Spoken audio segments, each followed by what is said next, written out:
어느 분야든 수많은 학자들이 성공도 하고 실패도 했다. 그러나 사람들은 실패한 사람보다는 성공한 사람들만 기억한다. 엄밀한 의미에서 성공한 사람이 1명이라면 실패한 사람이 99명일 정도로 실패한 사람이 성공한 사람보다 많은 것은 사실이다. 그렇기 때문에 성공한 사람을 더욱 평가하고 있는 이유가 되는 것이다.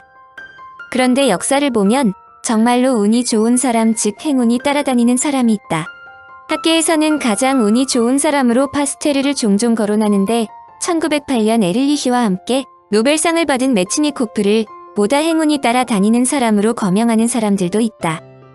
사실 그는 항상 들떠 있었고 침착하고 과학적인 탐구자는 아니었지만 그가 제시한 아이디어는 여러 번 적중하여 노벨상까지 받았기 때문이다. 가끔 옳은 소리를 하는 메츠니코프. 메츠니코프는 1845년에 러시아의 남부지방에서 태어난 유태인이다. 그는 자신이 타고난 재능이 있다며 뛰어난 연구원이 되기 위해 하리코프 대학에 갔다. 그는 몇 달 동안 수업에 들어가지 않고 순전히 독학으로 단백질의 결정이라는 논문 작성에 몰두했다. 후대의 과학사가들은 그 당시 메츠니코프는 과학이 무엇인지도 전혀 모르는 상태라고 말할 정도로 무모한 일이었다. 또한 그는 당대의 유럽을 강타한 공산 이론에 심취하여 무신론에 대해 열변을 토했고 친구들은 그에게 신은 존재하지 않는다라는 별명을 붙여주었다. 그런데도 그는 자신이 다른 학생들과 다르다고 누누이 친구들에게 강조하여 빈축을 받았다. 그런데 그는 학기가 끝나기 며칠 전부터 그동안 무시했던 시험 공부를 하더니 1등으로 시험에 합격했고 금메달을 받았다. 메츠니코프가 기고만장하지 않을 리 없었다. 여하튼 그는 자신이 남다른 재주가 있다고 생각했고 조급한 면에서는 누구도 그를 따를 수 없을 정도였다. 그는 현미경으로 벌레들을 관찰하는 법을 배운 지 몇 시간도 되지 않아 미친 듯이 논문을 쓴 후 과학 잡지에 논문을 투고했다. 그런데 다음날 자신의 논문에 많은 오류가 있음을 발견하고 서둘러서 편집자에게 자신이 실수를 발견했으니 논문을 게재하지 말아달라고 부탁했다. 그러나 그의 논문은 곧바로 반송되지 않았고 편집자들이 그의 논문을 거절한다는 답장을 보내자 그는 자살할 준비를 했다. 물론 그는 자살하지 않았다. 폴드 크루이프는 메츠니코프가 살아있는 모든 것에 대한 끊임없는 호기심과 교수들과 말싸움하느라고 자살할 시간을 갖지 못했다고 말했다.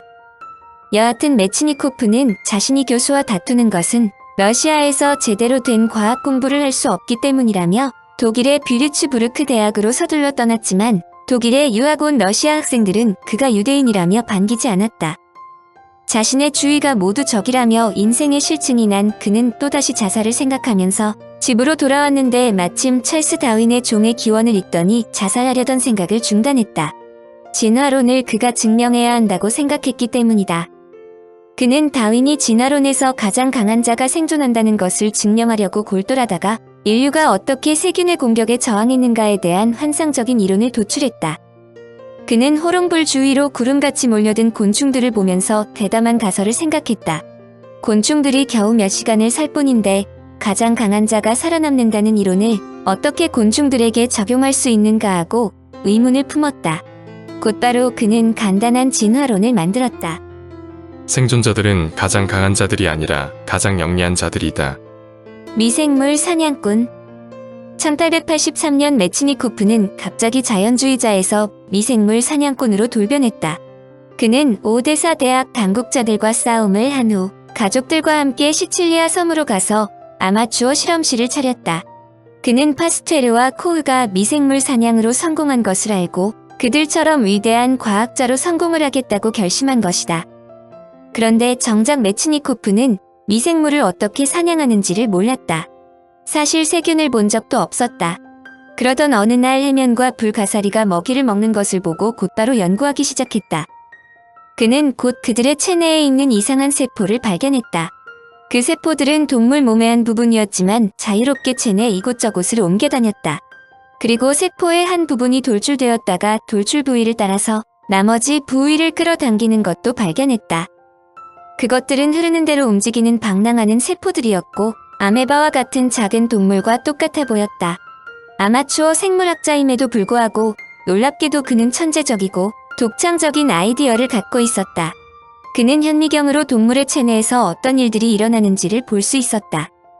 불가사리 유충 안에서 떠다니거나 기어다니던 자유로운 세포들이 그가 넣은 카민 입자를 향해서 오더니 먹어버렸다. 메치니코프는 자신이 불가사리의 소화작용을 연구하고 있다고 생각했다. 이때 순간적으로 번개처럼 그의 머리에 스치는 생각이 있었다.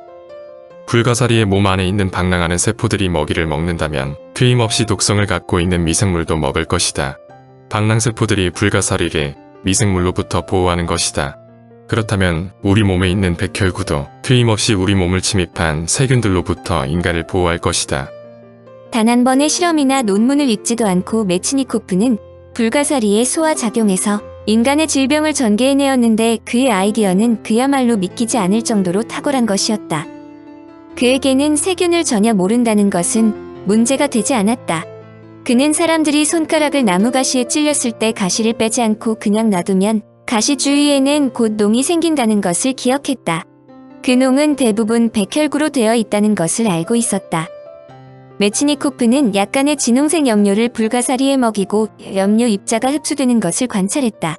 그는 피부에 박힌 가시가 임파고를 공격한다는 사실을 알고 있었으므로 장미 가시를 반투명의 불가사리 유충의 몸에다 꽂았다. 다음날 그는 자신의 추측이 옳았다는 것을 알았다. 불가사리 안에 있는 장미 가시 주위에는 느리게 기어다니는 방랑하는 세포가 떼를 지어 모여 있었다. 이 독특한 세포를 그는 세포 포식자라는 뜻의 식세포라 명명했다.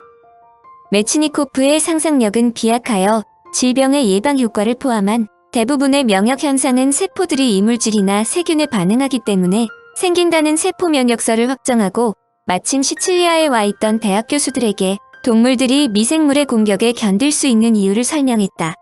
그의 직접적인 설명을 들어보자. 모든 세포는 내재적 감수성으로 인해 기능을 바꿈으로써 주위 조건의 변화에 자신을 적응시킬 수 있다.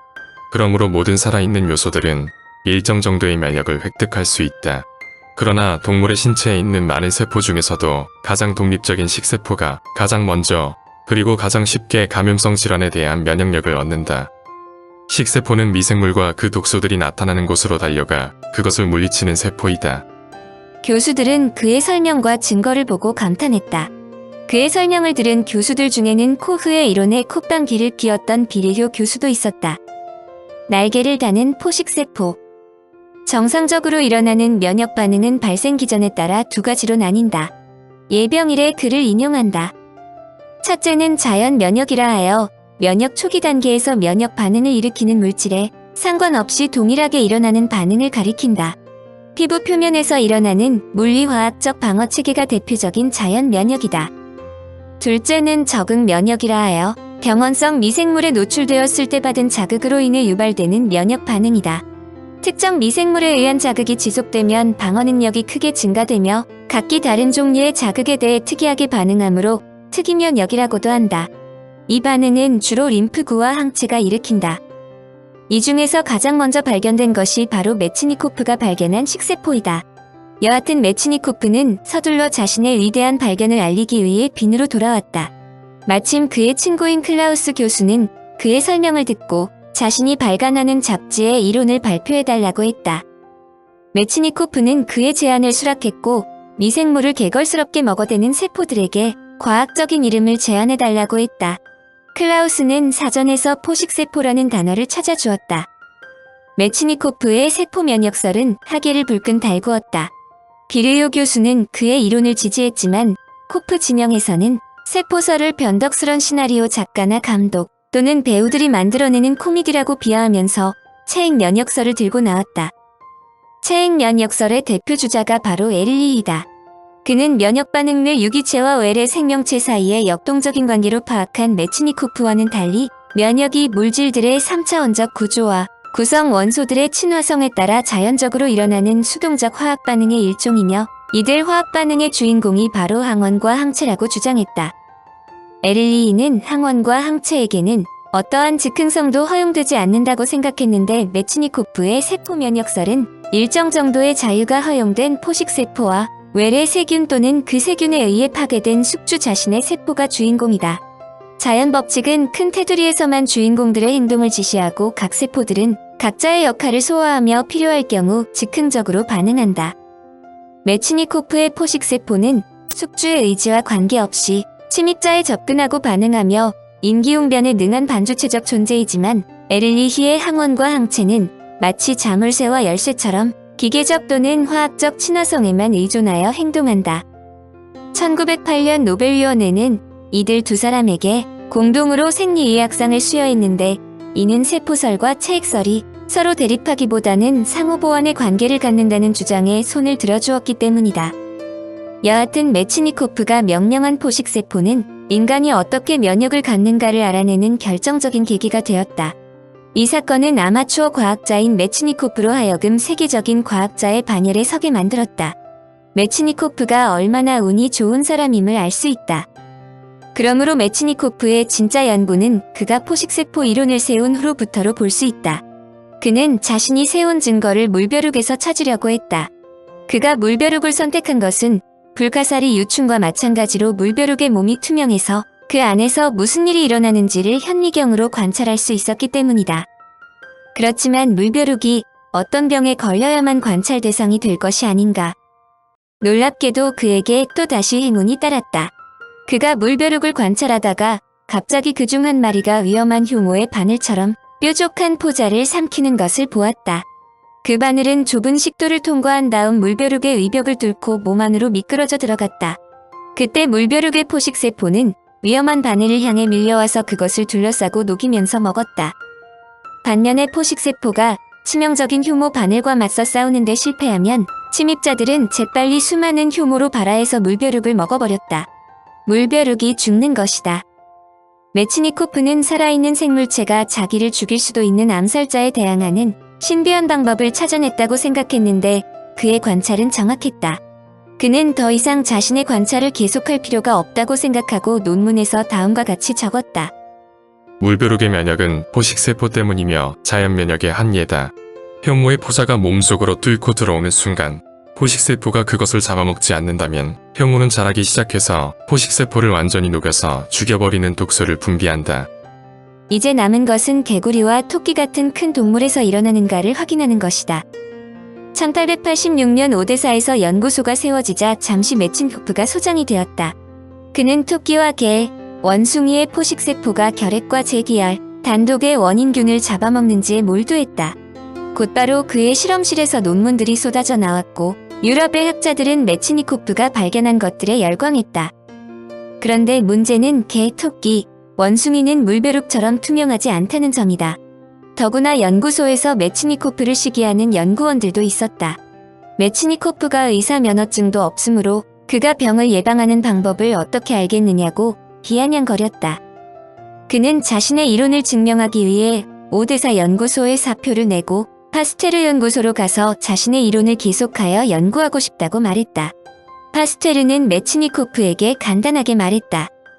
나도 몇몇 미생물들 사이에서 일어나는 싸움을 본 적이 있고 자네가 올바른 길로 들어섰다고 믿네.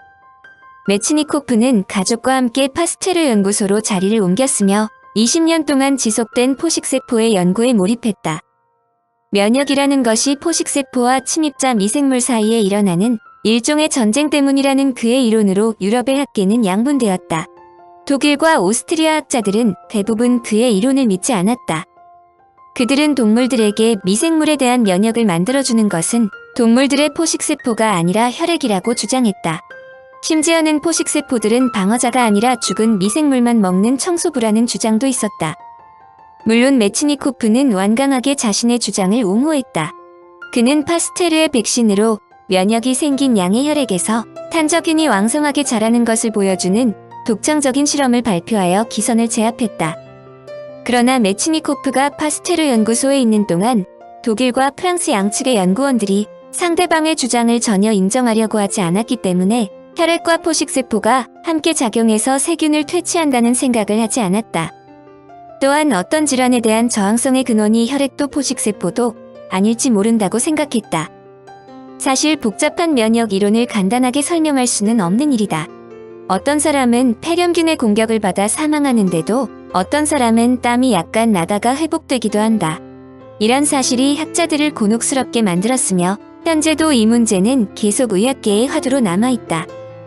여하튼 당대의 최고 연구진들로 모여있는 파스테르 연구소의 연구원들은 메치니코프의 이론을 옹호하기 위해 어떤 위험도 마다하지 않았다.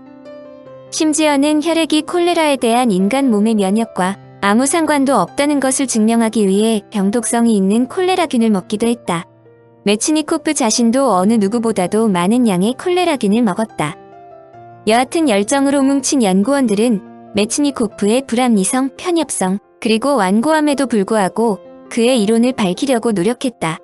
인류의 고통을 줄이고 삶을 더 편안하게 만드는데 연구원의 개인적인 하자는 큰 문제가 아니라고 여겼기 때문이다. 다소 과장하여 말한다면 미생물 질환을 실제로 예방하는 방법은 메치니코프로부터 싹트기 시작했다고 해도 과언이 아니라고 평가하는 학자들도 있다. 인류를 위해서는 메치니코프와 같은 사람이 많이 태어나야 한다는 유머가 나올 정도였다.